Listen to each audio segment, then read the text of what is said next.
Ovo je radio. Živi mi bili, ovo je 17. izdanje podcasta Radio. Dobro večer, dobar dan, dobro jutro svima, ne znam odakle me slušate i kad me slušate, kad god da me slušate, dobrodošli. Ja sam Šaran, ovo je 17. izdanje, prvo nakon 2 mjeseca. Sada da vam kažem zašto 2 mjeseca se nisam javio na nepostojećim frekvencijama podcasta, iako u opisu lijepo piše da se ovaj podcast emituje dvomjesečno, odnosno dvosedmično. Nisam se javio i neću vam pričati o tome iz jednog prostog razloga što morao povući 1., 2., 5., 10. priču.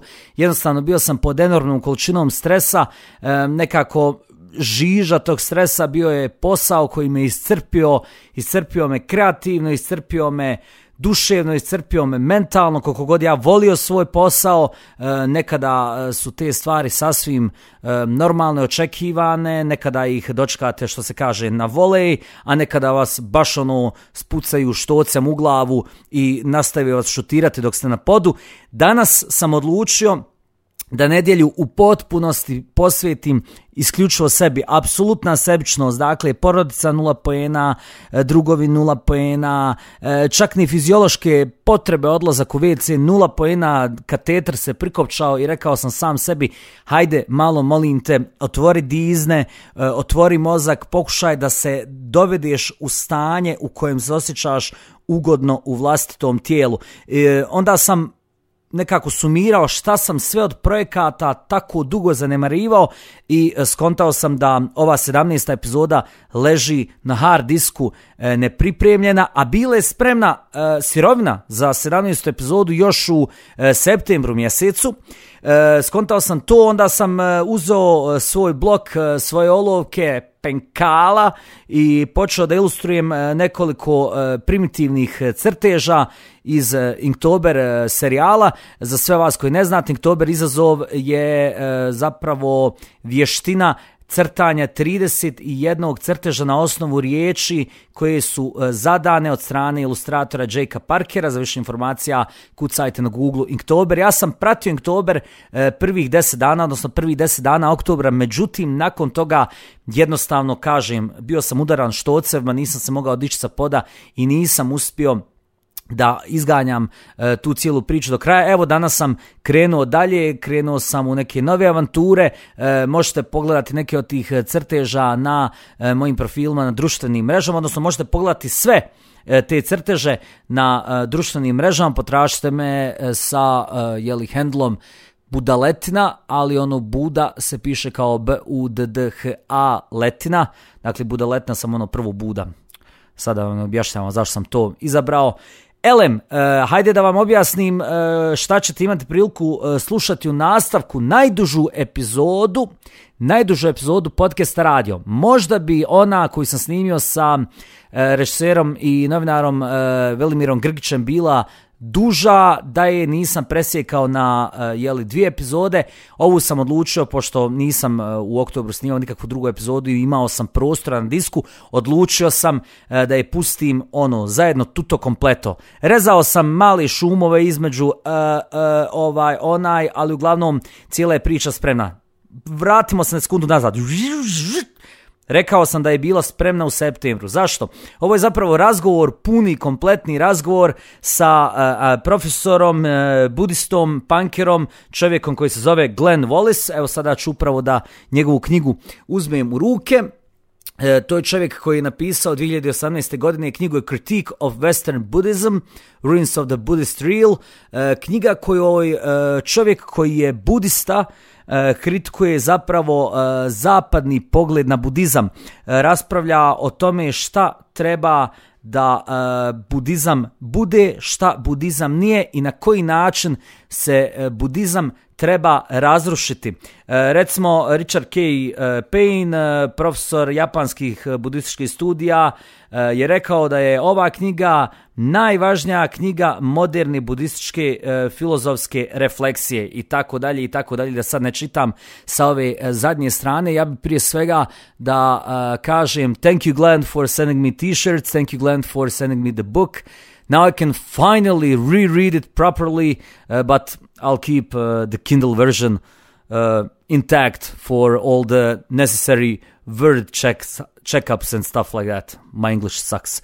Anyway, vratimo se na bosanski na sekundu. Ovaj intervju je u svojoj skraćenoj verziji izašao u magazinu Dani u oktobarskom broju, koji možda još uvijek možete pronaći na kioscima, ili preporučujemo da ga definitivno kupite, jer je to rubrika Izvan Svake Kontrole koja se u ovome magazinu Dani objavljuje od januara 2019. godine. Međutim, priča je nepotpuna. Čak sam i u magazinu Dani rekao da je priča nepotpuna zato što smo se tu koncentrisali prvenstveno na Wallisov muzički projekat, grupu koja se zvala Ruin, koja je bila aktivna 80. godina, doživjeli su 90. i 2000. jedan reunion, zatim izdavačka kuća Southern Lord Records im je objavila reizdanja njihova dva albuma He Ho i Fiat Lux, odlična dva hardcore punk albuma, band koji je imao svoj specifičan zvuk, kako baš kaže Wallis u knjizi Critique of Western Buddhism. Zvuk je bio nekako na pola puta između Leonarda Cohena i Black Sabbatha, ima tu i dosta punka. U svakom slučaju veoma zanimljiva ličnost, morat ćete mi oprostiti na mom engleskom jeziku koji godinama postaje sve tvrđi i tvrđi iz jednog prostog razloga što nemam priliku toliko često da pričam sa ljudima na engleskom, i onda kada pričam, pogotovo kada priča ide na duže staze, kada je onako, možemo reći, organska, kad nije pripremljena, dešava se da I try to, give my best portrayal of Russian KGB agent or something like that, here and there, tu i tamo. Nadam se da ćete uživati, hvala vam puno što ste slušali, odnosno što ćete slušati podcast radio. Nadam se da ćemo se sa 18. epizodom vratiti ove godine, nećete čekati 2 mjeseca.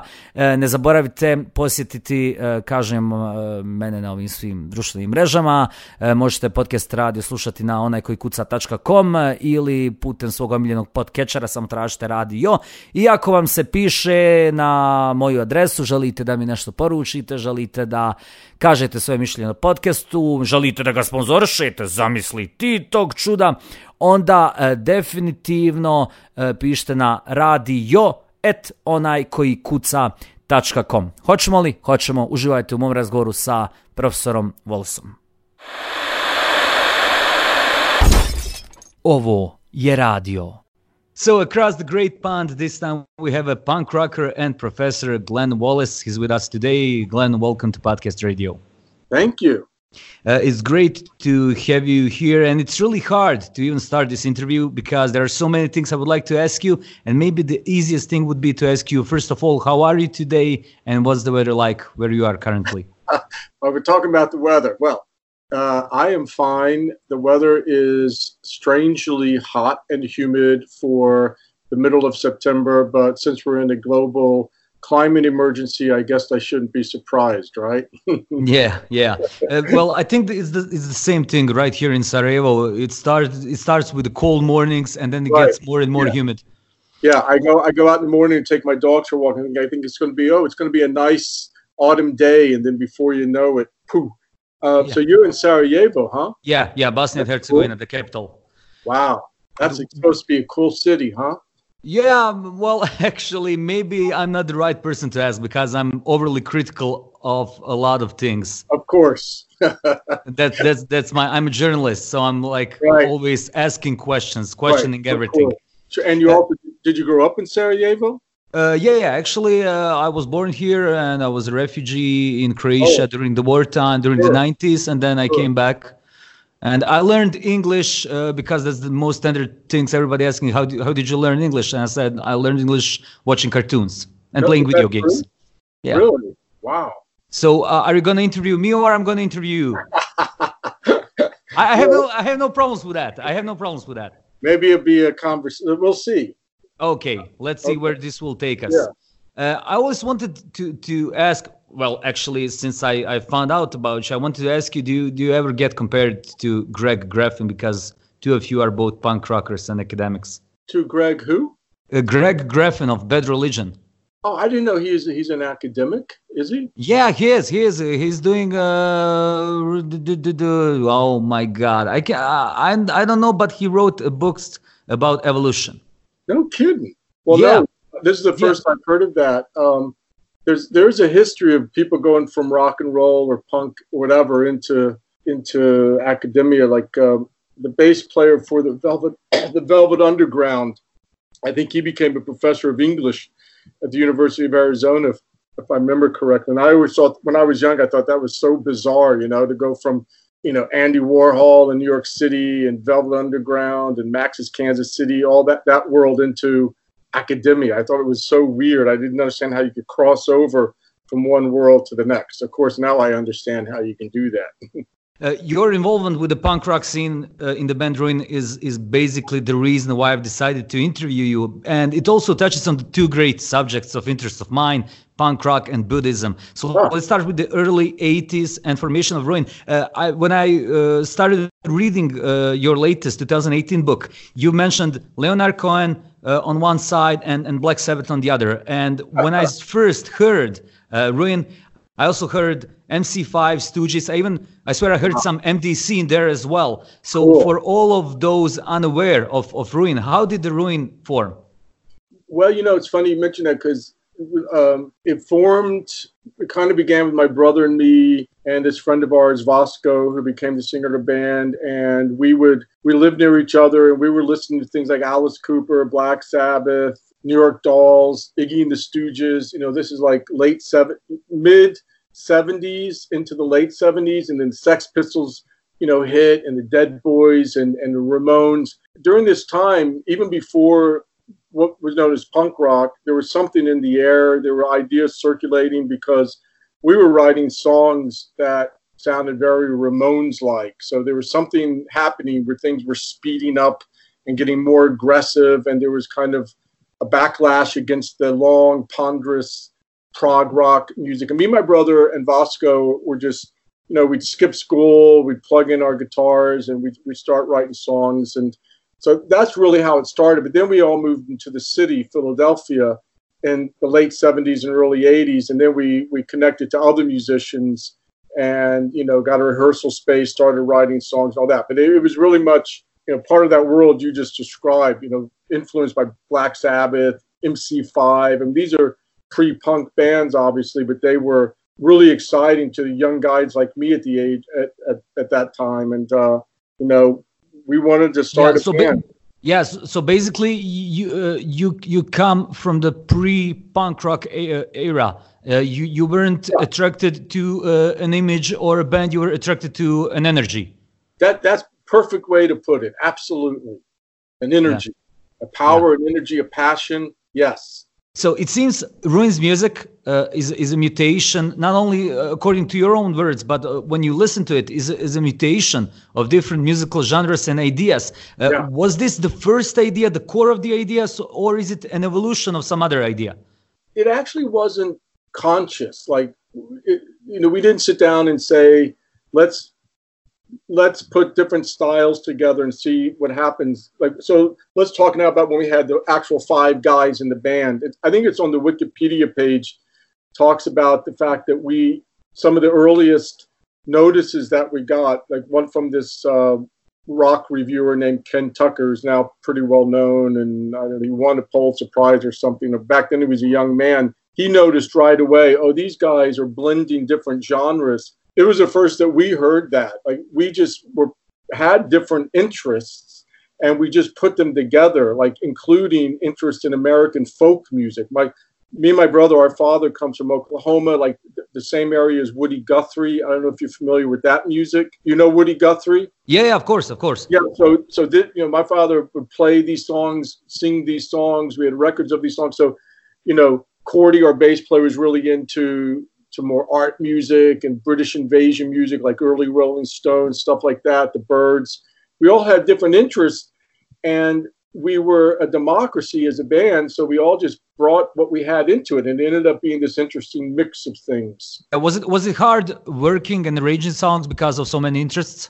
It wasn't hard, actually. We always reined in our personal preferences. Like, sometimes I would have liked songs to be harder and heavier and faster, but I knew the other guys in the band, so I wasn't tyrannical about it. No one was that way. We all tried to find a way to work together. And this comes back to, you mentioned my book and Buddhism, and another thing I'm very interested in is higher education and teaching. And I very much dislike the authoritarianism of education. And that was reflected in the early days in Ruin. There were no authorities. We worked together. It was a collective, a collaboration. There weren't big egos in the band. There were big egos, but we checked them when we came to rehearsal. Like in all rock and roll, there's ego. You can't be in rock and roll without ego. There's no rock and roll without big ego. That's right. Yeah, of course. It's really interesting when you look at the old photographs of the Ruin. You in a white clothes and not really on a stage, but part of the audience. Yeah. What was the main perception of the audience in Philly back then when you first started coming in and rising in the underground of Philadelphia? Well, the audience was a little confused because we weren't doing what was like people would call us a punk band or even a hardcore band, and people would come to our shows and we weren't actually that. Like, we lit candles on stage, we kept the lights low. So people were a little bit confused because we would also do things like we would play really soft songs, like really mellow songs, and we'd launch into a really super heavy thing and the lights would go up. And it was I just read a Facebook comment today. Some guy was talking about Ruin, interestingly enough, and he was saying that he went to these shows and what he liked so much about it was the freshness of it, that it wasn't the usual expected cliche stuff. So we would also attract people from the art music scene. Like, these are really usually separate scenes. Because of what we did, we'd have people come from metal, from the punk scene, from the hardcore scene, from the art scene, from the hard rock scene. They were a little confused, but part of what you do is you educate people. Like, we would hand out little pamphlets not explaining, but giving quotes that we thought were interesting that helped people kind of place us and what we were up to. So, it was there was an educational aspect to it as well. I don't mean in a pedantic sense, but like, teaching people that, you don't have to get locked into these set ways of understanding how music is and how it can be presented and that sort of thing. Many underground publications consider you to be a hidden gem of the Philly scene. Now I wanted to know what was the living, let's call it living sociological situation back in Philly back then. Did it influence your music, and would it be any difference? Would Ruin be different if you were, I don't know, raised in New York City or Boston or any other mecca of hardcore punk? Yeah, that's a great question. I mean, I think the fact that we were in Philly was very significant. Philadelphia was a city in decline, the 70s and the 80s. And in the 80s, Ronald Reagan and neoliberalism came in, and there was what was called white flight, like white middle-class people were moving out of the city and into the suburbs, so it lost its tax base. And, poor whites and blacks and Latino and immigrants and artists and punk rockers, and politically radical people were moving into the city because everything was becoming cheap. That was very much a factor. I mean, New York and Boston, all around America, it had its own issues with neoliberalism and Reagan and all that. But Philadelphia was hit particularly hard, I think. It was a violent place. Philadelphia still is a violent city, and it's known as being a very gritty city. We have a mascot for the hockey team that's become a kind of mascot for the city, and it's become the leftists in America have adopted it as a mascot. Its name is Gritty.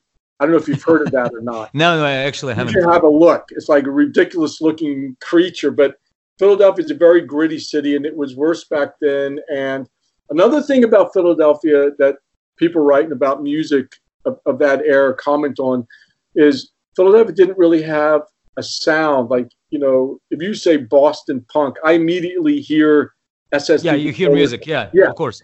Philadelphia was very eclectic, and there was a lot of experimentation. And that's, in some ways, that's interesting and good creatively, but historically, it's not so good because Philadelphia often gets left out of like anthologies and histories of the era, I think because of that fact. But yeah, so I think that's a good question you asked, and I think Ruin could not have happened in Boston or New York or others, or Los Angeles for sure. There's something very Philadelphia about the band.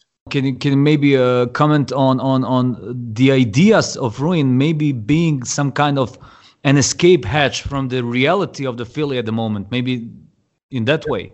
I think, it's funny that sometimes we get called like a spiritual band or a Buddhist band, that sort of. Yeah, you were against that, as far as I know. We were that. I mean, we were interested in Buddhism, all but our drummer. But it was a part of what interests us about Buddhism, especially, I think, now I understand more in terms of Zen Buddhism, is its emphasis on the immanent, on presence, on what is present here and now, and the diminishment of ideas of transcendence and otherworldliness. And there are two kind of Ruin lyrics. Like my lyrics are more kind of surrealistic or Dada inspired. And then our singer Vasco, when he got more involved in writing lyrics, his lyrics are really much more about stories about real life. I actually like his lyrics better because they say something more about real life here and now, the struggle of life. And I don't think there was anything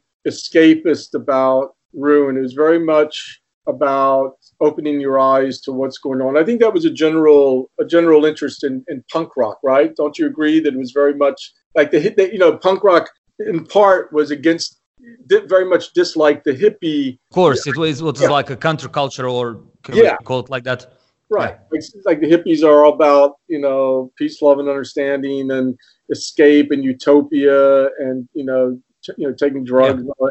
And, punk rock, you even get like this straight edge stuff that says be as clear and present as possible. Without militant. Yeah. In a way. Yeah, very militant. Politics entered into it. So I think that's true with Ruin as well. Like, yeah, there was a Buddhist element there, but it was a Buddhist element that was very this worldly. Interesting fact that I found on your website. It said you scribbled Ruin logo one day in how you described it, either a trance or a mind-numbing state. These ideas circulate. So one idea that circulated a long time ago, that was kind of like, it was written in a trance-like state. And so again, the idea of saying like, was it a trance or was it like a mind-numbing state? Like it's trying to, again, disabuse people of this otherworldliness, No, it was just sitting in philosophy class. I remember it very distinctly. And I think it was just part of like a nervous habit. I would just fill up pages with that scribble. I was listening to the boring lecture, the professor droning on, and I would just, as kind of nervous energy, scribble that thing. Doodling on the page. Yeah. But the interesting thing about it is it reminds me in a way, by its simplicity, of an Enso character, which is very well connected to Zen Buddhism, because you can't really draw it perfectly or the same twice. Does it have any kind of meaning today, the Ruin logo? People always try to, like, I remember this guy who was really into I think that's very interesting that you say it's Enso-like. I think there's something about that going on. But in the early days, we had this acquaintance who was really into I Ching, and he tried to explain it in terms of, I Ching with the lines and the stones and all that. And, to be honest, it never meant anything. I mean, people point out that it's very balanced in a certain way. Other people have pointed out that it looks like a swastika, When you look at it like that, yeah. So, but then again, swastika is not inherently bad. When you go to India, they have swastikas on the buses because it's a symbol of well-being and protection. Of course. Yeah. I think it just, it's come to represent in my mind something like harmony and stability and unity, and community. But that's just after the fact. It was just scribbled in a pre-conscious haze of boredom, really. I mean, no thought was given to what it meant. From 1980, let's call this the first death of Ruin. It came in 1986. I was born in 1986, so maybe it kind of went. I'm a younger guy, so you can correct me. Yeah, you can correct me all you want, Professor. The thing is, why did the Ruin fall apart in 1986? Was it like we said what we needed to say, or was it some other state? Yeah, again, a really good question. We started playing this music when I described me, my brother, and Vasco, and then we got together. Others got Philly. We were teenagers, and when we first kind of started playing around with this stuff that turned into music in a band. And when you're doing a band and trying to do it seriously, you're rehearsing 2, 3, 4 nights a week. You're playing gigs. You're putting off, you can't go real far into relationships. You have to, school, college is secondary. If you're doing it seriously, and we were doing it seriously, you live in poverty because you don't want to have, you have crappy jobs that allow you to go to rehearsal or go on gigs. We were fortunate that our manager was also manager of a nightclub in Philadelphia called the Kennel Club, and he gave several of us jobs so that we could take off when we needed to. But again, you don't make money when you're not working. At some point, you're starting to look at age 30. You're living this life that basically you were living when you were 18 in a crappy apartment, and and you say, so I want to continue. We were actually in San Francisco, and we did a big show there with a band called, the name is slipping my mind all of a sudden. It had the word Beethoven in it. It'll come to me, but they were really popular in San Francisco. They're a popular college radio band generally, so there were a lot of people there. And the manager of this club, who was very tied into the music industry, she took me aside and said, you guys could actually probably see some real success with what you're doing, but it would probably take another 3 years of really active touring. And I remember thinking at that moment, I think like, oh my God, 3 more years of this. Yeah. You're in a band with guys, like we're in a van with like 5, 6 guys and roadie and amplifiers traveling around.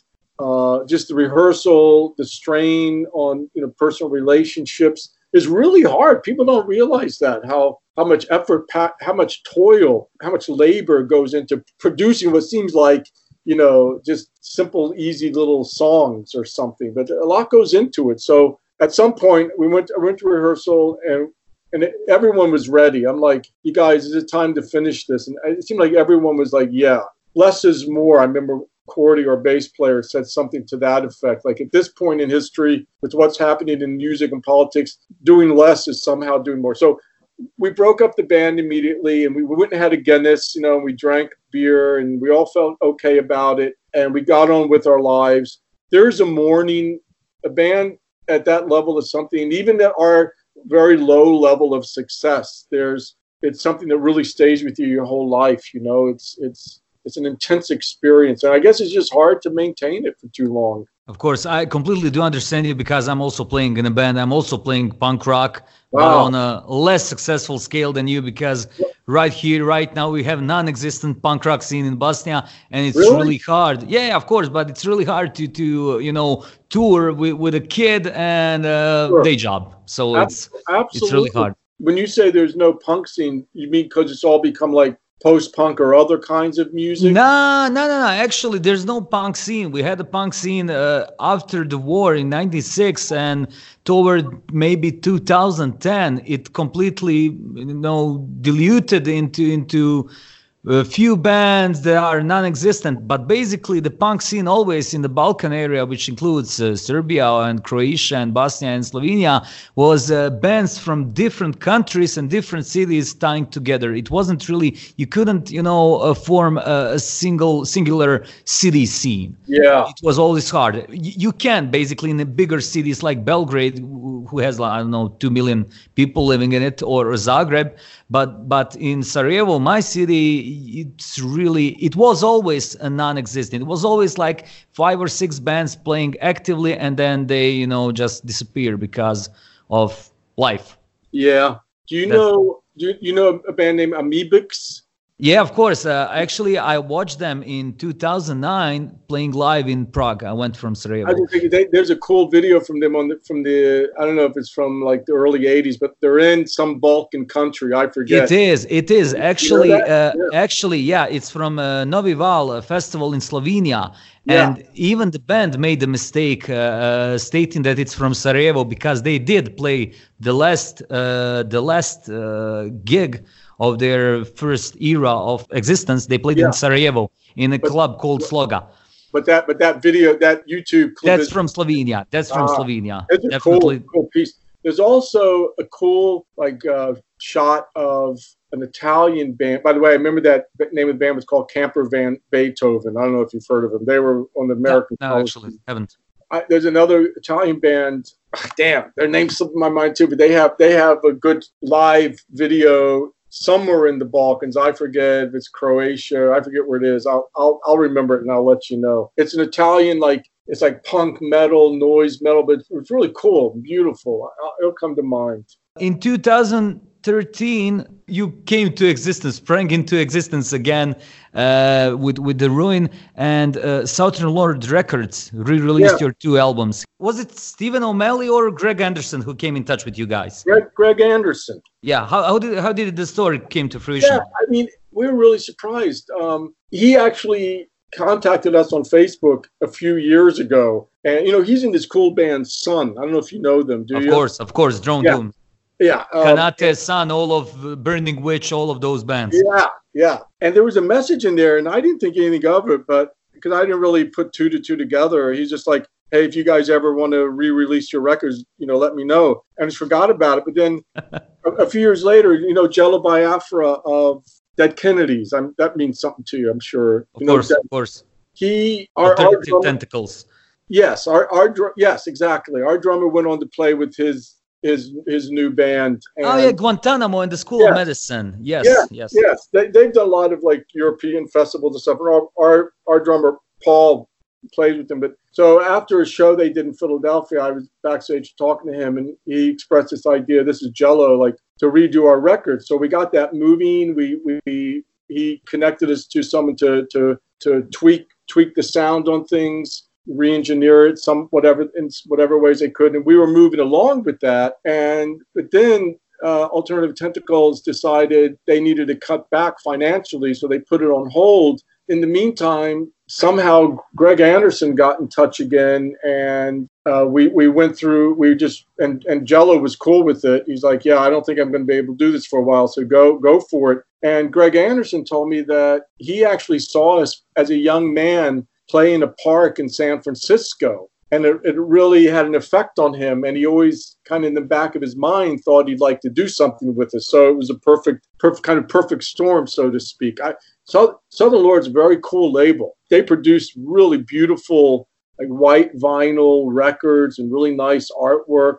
I was really happy with that. And also 2013, so late, after the band broke up, that there's still this kind of interest.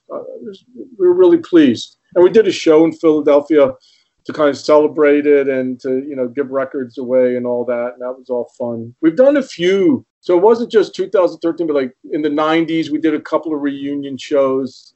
So we've always kept it, we've never completely shut the valve off, so to speak, Yeah, and actually, that's my next question. The impression that I got from your writings is that there's no ending to Ruin. No, you're very perceptive. I had this idea when I was really young. Well, as soon as we decided on the idea of Ruin, I thought, I'm going to do all these different projects that are seem unrelated. I'm going to call all of them Ruin. They're all going to have some notion of ruin in them. So when someone in the future will see it as being all connected, that was kind of a fantasy I had.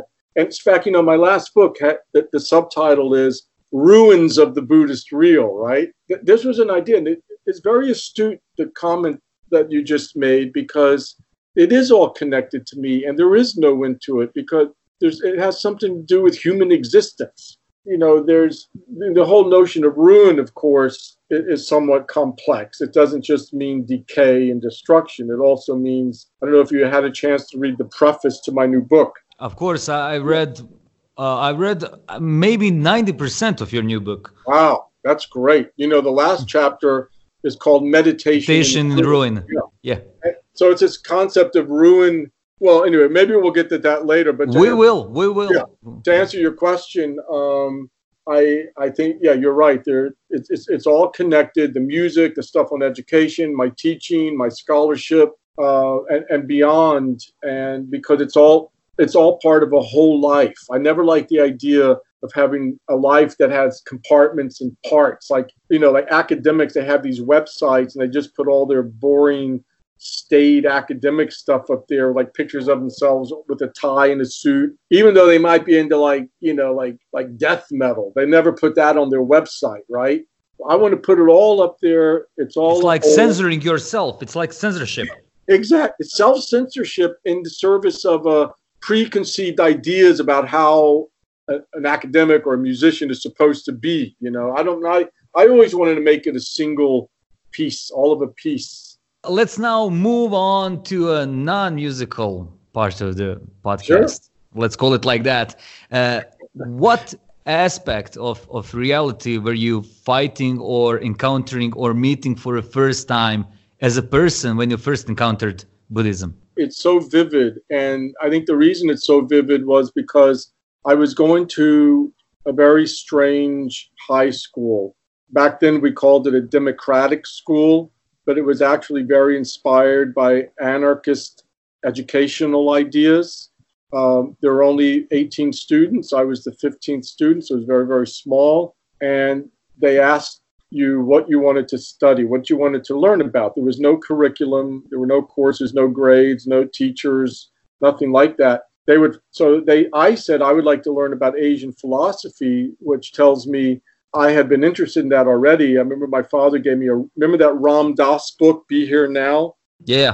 You should look it up. It's like psychedelic hippie stuff, but, you know, very much attuned to what was, you know, Indian spirituality. And I was reading that. I was reading like the Maharishi Mahesh Yogi, Bosco, the guy I mentioned earlier, his mother had a copy and I borrowed that and read it. So when I went to this school, I said I wanted to learn about Asian philosophy. They got a guy from the community, and I remember this vividly. We sat up in the room. It's just me and him. He put an apple on the windowsill, and he told me to bring all of my attention to that apple, to pay attention to nothing but that apple. I remember sitting across from that apple and having this extraordinary experience that was, you know, in a sense, sort of cataclysmic. And I think that's why it stayed with me. It's like a memory burnt in my brain and my emotions. It was so significant. I'm not saying it was like some sort of spiritual experience. Not at all. It was, I think I just felt for a few moments, I felt the diminishment of anxiety and angst and fear and worry just for a few moments. And that was really deeply significant for me. And it made me want to learn more about what this was, so that this guy, Bruce was his name, that whole year we read about Buddhism together. We read a book called the Dhammapada, and he taught me how to meditate. Another student joined us. So that I do remember that I was 15 years old, that my mindset was one that the world is a place of unbelievable stress and tension and suffering and pain and discord and violence. And my mind is part and parcel of that. It cannot escape from those, you know, vibrations and those violences. And that was my mindset at the time. I dropped out of high school because I couldn't function.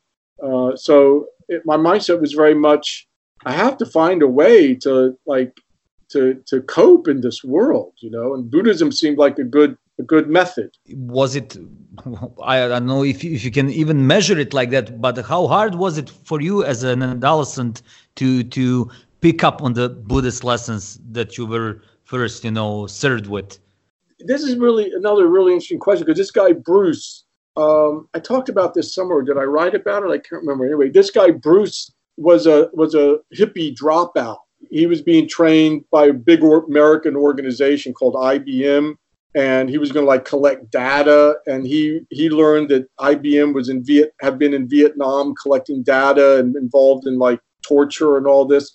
So he said, "Screw this! I want nothing to do." So he, you know, back then, what did the hippies say? Like, what was it? Like, tune in. What was it? Drop out, tune in, turn on, tune in, and drop out. That's what the hippies said. Turn on, you know, like with acid, tune into what's real and drop out. Oh, yeah, LSD. Yeah, so he did that. And so when we read this text, the Dhammapada, it was interlaced with a social criticism. I got this social critique from the very beginning, along with Buddhism. It was the social criticism stuff was harder for me to understand than the Buddhist ideas. That I had a kind of intuitive understanding of these. I mean intuitive in any fancy sense. I mean, it all just seemed kind of self-evident to me what the Buddhist material was saying. That was not difficult. We weren't reading any hardcore philosophy. The Dhammapada is not a difficult text. But the social criticism stuff was harder. And that's because, you know, I was only 15 years old and I didn't have the sophistication to really understand those critiques. Like he would read, now I know, like he would read like Adorno and, you know, the Frankfurt School people. I didn't really understand that stuff. You don't have enough life experience to really, you know, understand what the critiques are, you know. Of course. You have a degree in Buddhist studies from Harvard University Department of Sanskrit and Indian Studies. Yeah. And during writing of your books and essays and everything, what part of it of Buddhist ideas you have found easiest and also most difficult to implement in everyday living yourself? First of all, I would say that was the phase that prior to the phase I'm currently in, which is more of a critique of the kinds of things I'm about to talk about, right? The phase you're talking about, I thought, and that the phase prior to that was really more philological work around languages like Tibetan and Pali and Sanskrit, really dry stuff. And then I thought, why don't I start trying to figure out how to make some of this material relevant to how we're living our lives today? And that had to do with things like, you know, Buddhism has a lot of great material in it about how, first of all, how to calm oneself down and get clear about, you know, your own actions and your own mental processes so that you can better understand, you know, what is happening around you in the environment. So you can better understand the role that certain emotions play in life or human delusion plays in life. It has a lot of good material on that. It has a lot of good material that even gets kind of dark and deep in a way, and talking about the nature of phenomena being rooted in something called emptiness, that the reason things rise and persist for a while and dissolve and disappear is because there's no substantial core. You know, that is moving towards a kind of nihilism in a certain way. So there's a lot of material in Buddhism that's useful for everyday living to get clear about things, but I also think that material can also ruin you. It can also disrupt things for you that make it hard to function. Like a real quick example a simple example is a friend of mine always makes the comment that when she started learning about Buddhism and meditating, she could no longer hang out with her friends and go to the mall and gossip. It all got so uninteresting to her. So it kind of ruined her in a certain way for normal life. So I think I wrote 2 books that were trying to do what you just said, you know, make it more, you know, see what use it might be to everyday life. You've been studying in different traditions, Vipassana, Dzogchen. Am I pronouncing this right? Dzogchen? Yes. And Soto Zen specifically. Can you pinpoint in any way which of these have the easiest set of ideas, in your own opinion, that can easily be transmitted to the humans of our age? In a certain way, Zen ideas are the simplest, but there's something about Zen that refuses to state things like straight on. You know, there's something cryptic and difficult about the language and the style. Koans and so on. Exactly. All of that, it will never just give it straight. And part of the reason is, I think, is that it's not just a question of transmitting information or ideas. It's a question of having a deep impact on your mind, your brain, your consciousness, the way you see things. So there's got to be something disruptive about it. So in that sense, Zen is not the easiest. Probably of the 3 you just mentioned, Vipassana is kind of the most like user-friendly in terms of how it expresses things and the way its discourse goes. Buddhist starter pack. Yeah, I mean, they wouldn't see it that way. They would see it as the starter and the end, you know, and the finish. Yeah, the starter and ending pack. Yeah. Dzogchen is also in a way really simple, but it has all this kind of weird, esoteric Tibetan stuff surrounding it. So it's not a good candidate for that. So Vipassana. I would say Vipassana, yeah. Okay. So let's go to your latest work, 2018 book, A Critique of Western Buddhism, Ruins of the Buddhist Real. It's a real gem, I have to say, although a tough nut to crack, especially for someone who's not a native speaker of English. I had a lot of, side notes and checking on my Kindle to see the dictionary and everything, but I got through it. I wanted to ask you, there's a steep price on Amazon. So basically, you're not actually aiming this book to broad audience, probably an academic audience. Who is this book for? I have to say that really pissed me off when I saw what the price of the book was. I wrote to the publishers. I've written to them a few times, and I was like, I cannot fucking believe that this costs this much money. Like, I don't know if you know this, but academic publishers, what they want to do is sell. There are several hundred libraries probably around the world subscribe to Bloomsbury, for example. I did this book with Bloomsbury Academic. So that means that they get the books automatically sent to them and they just get billed for them. The publishers have this number. They know that for the first couple of years, we're going to have this really high price. The libraries will pay this price and then we'll bring it out in paperback and be like $25. So, I've been asking them to do that sooner. And I just got an email a few days ago saying they're going to bring it out in paperback for like 20 some bucks in 2020. So they sped it up a little bit. But about who's it for? First of all, about the language. It's not just you. I actually did a session at Harvard Divinity School. They invited me to have a conversation with a professor about the book. Is that the interview that's on YouTube? Yeah, I haven't seen it, but I've heard there's something on YouTube. So I can tell you, it's not just hard for native, like native English speakers. This place was like packed full of Harvard professors from religion, divinity, whatever departments, graduate students from various departments. And one of the things they all decided is that it's really an extremely difficult book. I have to say, remember what I just said about Zen? I was going for something similar. And it's partly because of this philosopher who I've been reading and I used for the book, this guy, Francois Laruelle. Non-philosophy, French. Yes.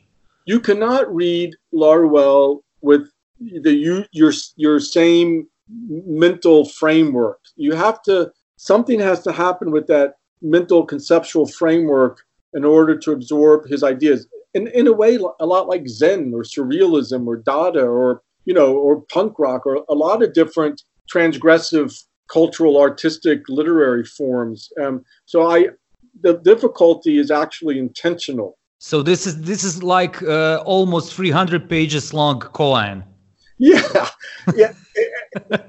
In a way, it's meant to be a hard nut to crack. Which if you crack that nut, there's a nice, little treat in there, right? I actually I have to reread several passages because I skimmed through it faster than I should because for the purposes of this interview, I need to reread some of it. Well, that's part of the idea is to resist that the way we normally read. It's like there's a lot of literature on religious reading as opposed to consumerist reading. Consumerist reading is just you can read it all, take it all in one take, and then you're done with it kind of. Religious reading, going back to the earliest days, Christianity, Islam, Buddhism, whatever, the texts were weird. You couldn't the idea wasn't just to read them till they get through with them. The idea was that the text becomes something that confronts you and it resists your understanding. It insists that you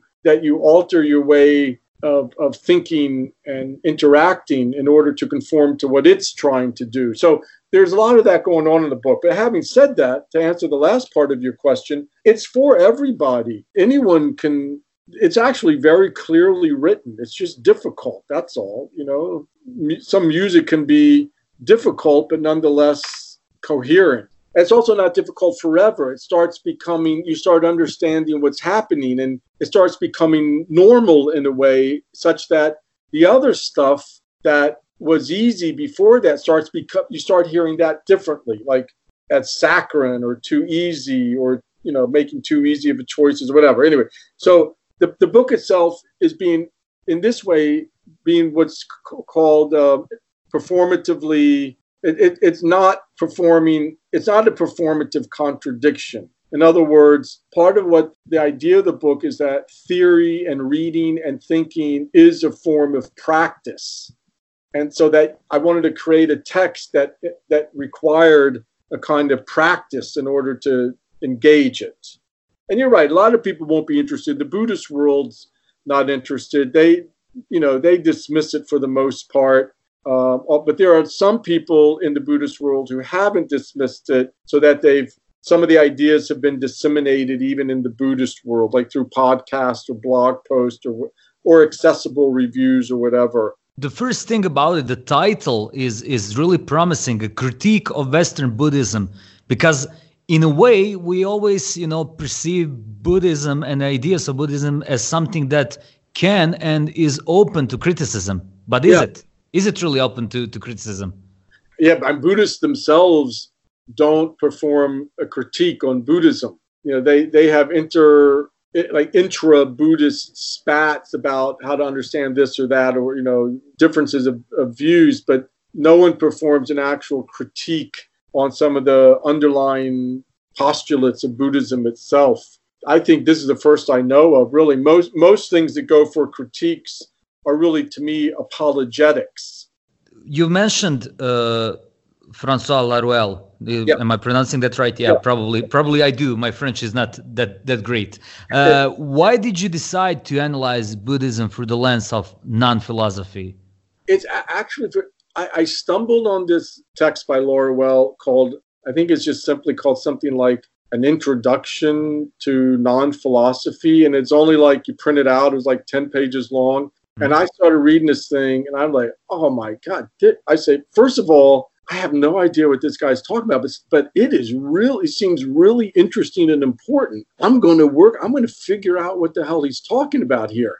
There were just the little pieces, the little like glimmers of light that I got were so pleasing. It made me want to really delve into what he's about. And the more I read Laruelle, the more it would constantly become clear to me that this applies to Buddhism as well, not just to philosophy. And actually, you can't really just read Laruelle by himself. Laruelle's giving you tools to apply to what he calls local knowledges, like other forms of thought. So the form of thought I used to try to understand Laruelle was Buddhism. And then it started becoming clear to me that you could do a critique of Buddhism using some of Laruelle's concepts. And so that's how that happened. It didn't start out saying, I want to do a critique. I need to find, so it was more kind of organic or whatever in that sense. Okay, so basically the notion in the book, I don't want to spoil a book for anyone who's interested in it, but the first notion is that Western Buddhism must be ruined, and it seems like a harsh way to deal with something that's being part of your whole life, but yeah. I understand that it's much more than the colloquial, meaning of the word ruin. Right. Does it mean that basically Buddhism or a notion of it or an idea of it needs to be stripped down of all the unnecessary add-ons that it burdened itself with during its transition from the East to the West? That's it in a nutshell, is that Buddhism has really valuable material to awaken to the human condition, just to put it in simplified terms. It talks about interdependent nature of phenomena. It talks about emptiness. It talks about immanence. It gives a really good analysis, I think, of the way the mind works or of consciousness. And yet, all of that gets submerged in this kind of move towards transcendence and metaphysics and otherworldliness, and the ruination is just what you said. It's like a decimation of all of that extraneous material that actually Buddhism itself should be uninterested in. based on these deeper human truths that it expresses about impermanence and change and suffering and that sort of thing. I don't know if you've heard or you know about Steve Jobs being a Buddhist. And have you I don't know, seen any kind of their PR of Apple products? And it's always funny, the early Apple products, they always were involving Steve Jobs' interest in Buddhism and managed to connect it with really expensive and closed ecosystem of their products. Yeah. So why does it seem that rich and powerful who control are always intrigued by something that's basically out of this world value system? You should research that and write a book about it. I'd like to read it. It's really interesting. I mean, in America, I don't know how this is in, It's the same. It's the same. I mean, everything gets commodified. Like every punk rock. That was my first big disillusionment in life, is realizing that when punk rock started becoming, commercial commodity, I thought, oh my God, like, that's the end of that. And you do the same with things that should be revolutionary or transgressive or radical, somehow get co-opted into the status quo, and they get defanged. They lose their energy and their power that way. And it's, I guess capitalism is to blame. I don't know. It's like, that's something that capitalism is really good at. It's a shame, isn't it? Like now you can actually see car commercials on American TV playing the Stooges and the Ramones. Jesus. I mean, they take the danger out of it and sell it, Yeah, actually, I read Beastie Boys book because Adam Yauch, one of the members, was Buddhist, and he forbid using Beastie Boys music in ads. That's great. Beastie Boys were a cool band. Yeah, he did that, and it was like completely cool with that. It's a great thing. In your own opinion, is Western take on Buddhism becoming some kind of excuse for failing lifestyle that's all based on materialistic needs injected with spiritual excuses? I don't know if you've heard about this new book by Ron Purser called McMindfulness. Nope. You might want to have a look at it, because I think his book is accumulation of a certain kind of thinking that's been going on in America in the last several years about Buddhism, Western Buddhism, and he's articulated that and distilled it very well in his book, McMindfulness. And I think it has very much to do with, it goes back to an argument by Slavoj Žižek. Slovenian philosopher. He wrote this kind of casual piece in a way. It wasn't like a well thought through piece that had a lot of impact. And it was basically talking about Western Buddhism, Western Buddhist meditation being the perfect supplement to rabid consumer capitalism. And by that, he meant it creates a kind of subject, a kind of person who learns how to calm him or herself down every evening, take a deep breath, let it all go, don't take it too seriously, and then the next day go back into the maelstrom, into the disaster that is our capitalist world, and then learn how to calm down again, then go back into it. And he calls it's like some kind of safety net pillow or something.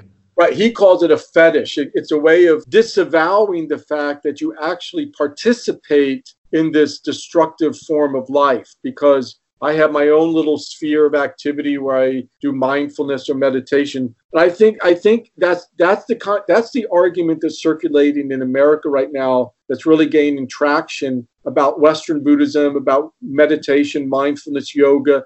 And namely is that it's been co-opted in a way that serves the capitalist master class, like it serves the corporations. Yeah, I always felt. I'm sorry to interrupt you. I always felt like there's a cult-like state to the mindfulness right now. It's always like the problem is in your head. Exactly. The solution is in your head. If you're failing, you are the one to be guilty.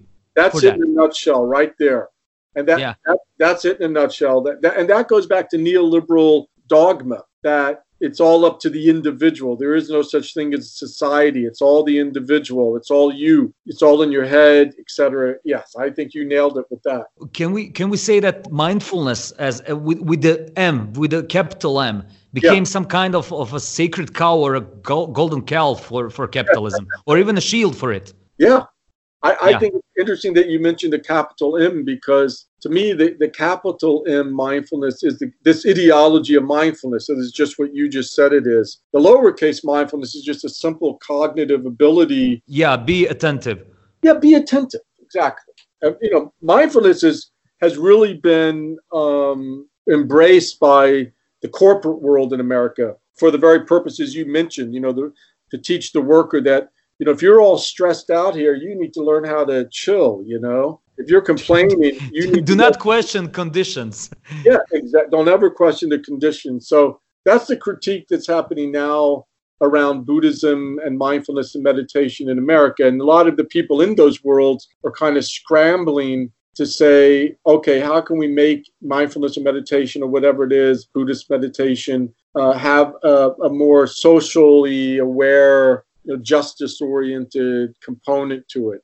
Buddhism, as it is right now, and especially let's call it its skin of Western Buddhism, seems to be a focal point of happiness industry in U.S. and it's spreading like a wildfire, and it's spreading via self-help books, retreats and everything like that. How can a person, an individual, strip those elements and go back to, I don't know, what you consider to be the acceptable ideas of Buddhism? Are there any acceptable ideas? Again, another great question. This is a real struggle I'm having. I don't know if you've ever looked at my blog, but I have on there, we have something called Trash Community. Yeah, is it speculative non-Buddhism? Yes, and I've read some of the essays, but it was really too much for me at the moment. But I read some of it. Well, Trash Community is an attempt to think through what you just asked about, namely, how can the point of non-Buddhism, like non-philosophy, is not to get rid of philosophy or Buddhism, it's to perform certain operations on it so that it's no longer this specular, metaphysical, transcendental thing, but it's this thing that's for the human being in the world. And so the question is, how can you form a community that preserves practices and ideas that you believe creates a subject and an ideology that's useful or valuable to the world right now? And I don't know the answer to the question, but I'm interested in exploring that. And that's what Trash Community is about. Any of your listeners want to join in, every once in a while, we just have an online, like over Zoom, something like Skype, a discussion, and lots of people from all over the world join in, and we just talk about different issues related to that. Chaim Wigder, the young man I'm doing this with, just wrote a really long piece explaining it more, and I'm going to put that up on the blog soon. But the purpose of it is to figure out an answer to that question you asked. It's not clear what the answer might be. Some things are clear. Like, I think we need to get away from authoritarian, guru-centric forms of practice. You know what I mean? Like, yeah, of course. Yeah, like, do we need this person who's supposed to know everything? And I think, again, it's more of the anarchist sensibility of shared. You're reading my mind. That's exactly the next question. But the thing is, gurus are often considered to be in connection with sanghas, with communities. So is it better, in your own opinion, to form your take on Buddhism alone, individually, or in some kind of community, after researching the communities itself? Yeah, I think you need community. It's like music. Like, I can't write music by myself. I need to be with one or two or three other people. It's like having a conversation with yourself. I mean, I think Buddhism, Buddhist practice, what you might want to call spiritual practice, it requires a community. And, it's getting away from this neoliberal idea that you can go it alone. We can't go it alone. We need other people. And the question is how to figure out how to have a community that doesn't become oppressive and coercive and hierarchical. That's the trick. But I think we need a community. What do you think? Well, actually, I think you do at certain point.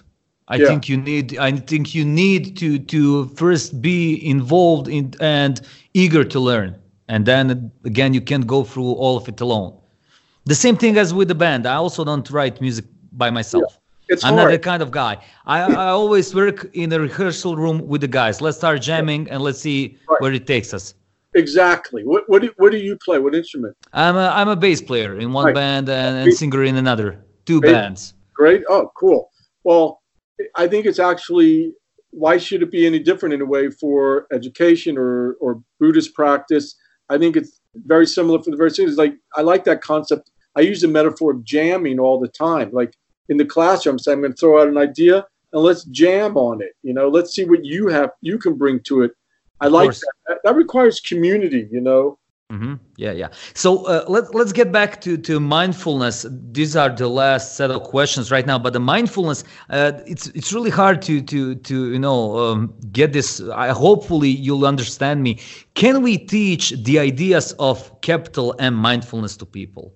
Now, is it just a physical and mental training of being more attentive, or through your work, have you discovered that people can really start to react differently on more levels, not only on the mechanical one? Can you teach people to be more kind to themselves and to the others? I mean, I think another great question. I think that I like the concept, you know, the core concept at the heart of Buddhism, which includes mindfulness, right? I mean, is the concept of awakening.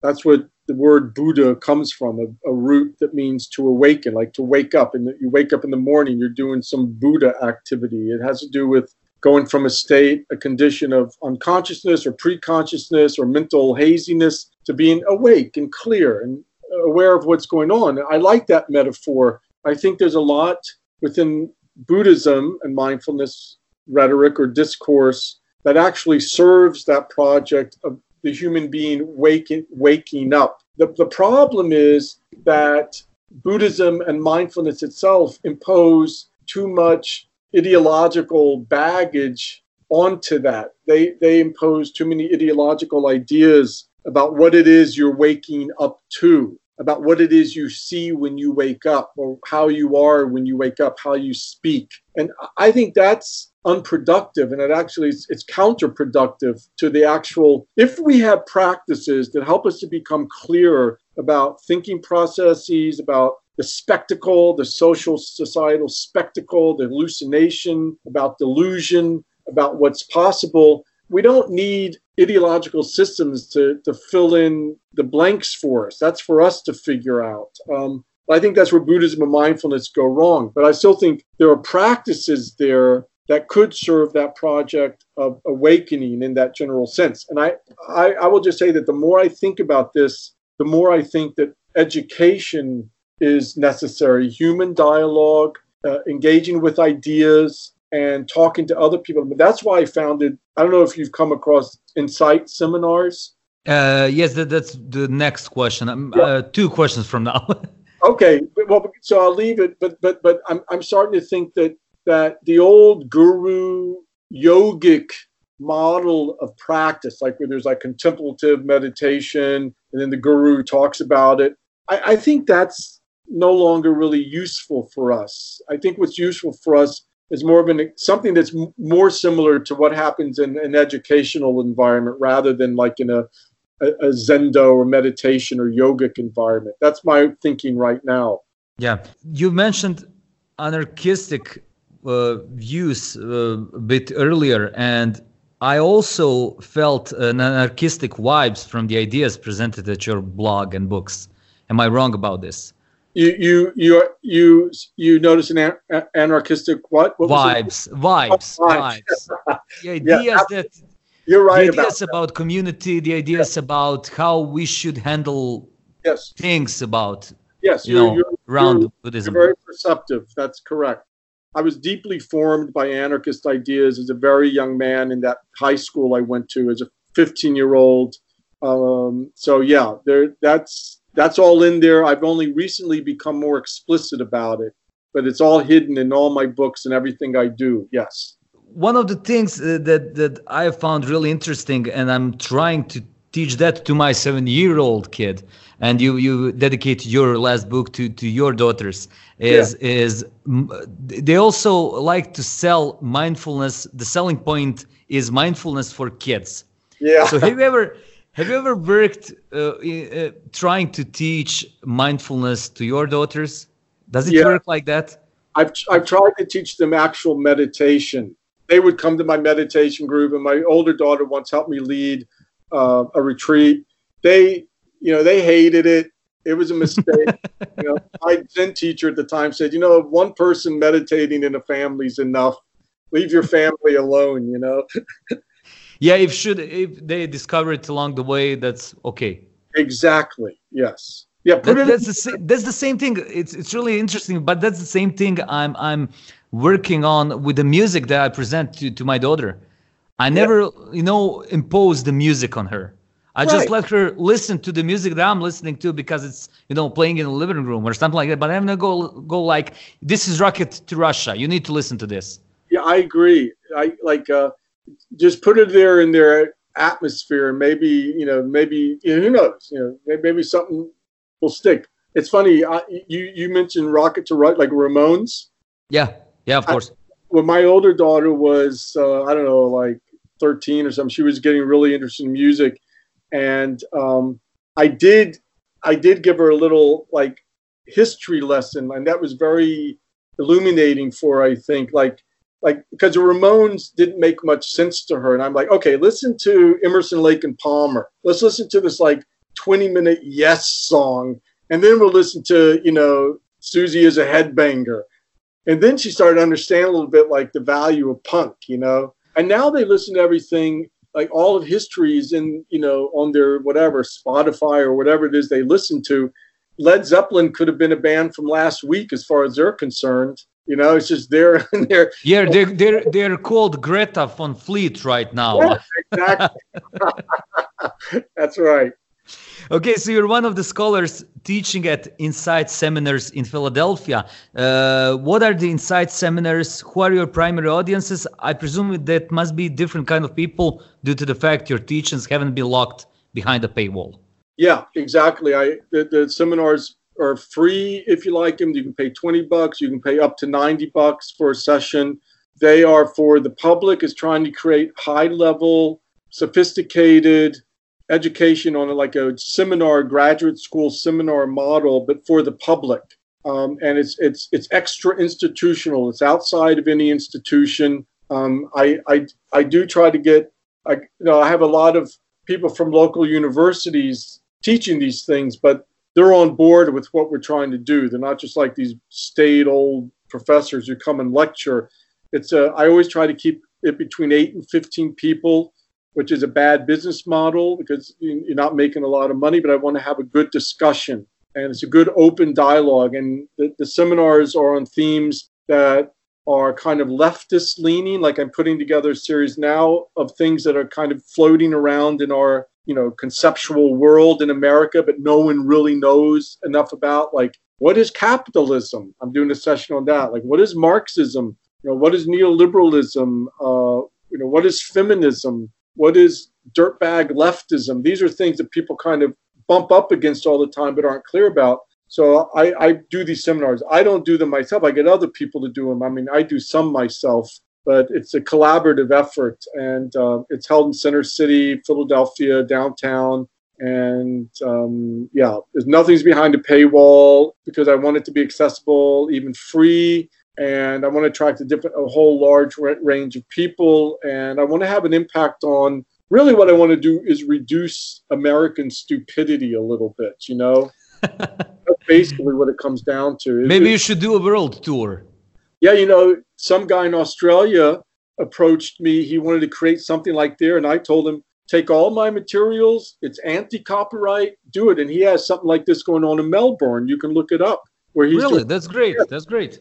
And another young man started something like this in his college. And the same thing, I said, take all the materials you need. There's no copyright. There's no payment required.